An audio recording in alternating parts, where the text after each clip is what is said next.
আসসালামু আলাইকুম।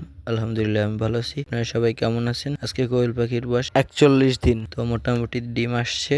তো সেই জন্য আজকে দিনকে কোয়েল পাখির লেয়ার খাবার নিয়ে আসছি। সেই খাবারটা আইনা তারপর হলো যে আমি একটা আলাদা ড্রামে ভরে রাখছি, কারণ ড্রাম ভরে মিনিমাম 4 দিন খাওয়াইতে হয়, কি সেই জন্য যে বাতাস লাগলে খাবারটা দলা হয়ে যেতে পারে, সেই জন্য আমি ড্রামে ঢাইলা রাখি। তারপর আমি ডিম উঠাইতে যাব, কিন্তু যে আমার ভাইজি বলতে আছে যে কাকা আমিও ডিম উঠামু, তাই বলছি যে চলো। তারপর ওরেও পায়ে স্প্রে করে নিলাম। তো তারপর আমরা দুইজনেই ঢুকলাম ফার্মের ভিতর, ঢুকে ডিম উঠাইতেছি আস্তে আস্তে করে। তো আলহামদুলিল্লাহ আজকে প্রায় 56টা ডিম পারছে। আজকে 41 দিন পাখির বয়স। তো আলহামদুলিল্লাহ পাখি মোটামুটি সবই সুস্থ আছে।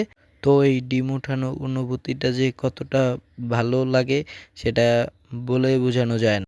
আমাদের প্রায় ডিম ওঠানো হয়ে গেছে প্রায়। তারপর পানি আর খাবার দিয়ে দেব। রাতের খাবার দেওয়া হয় নাই এখনো। তো বিকেল থেকেই কোয়েল পাখি মূলত ডিম পারে। 3টা থেকে রাত্র 9টার মধ্যে ডিম পাড়া মোটামুটি কমপ্লিট করে 80%।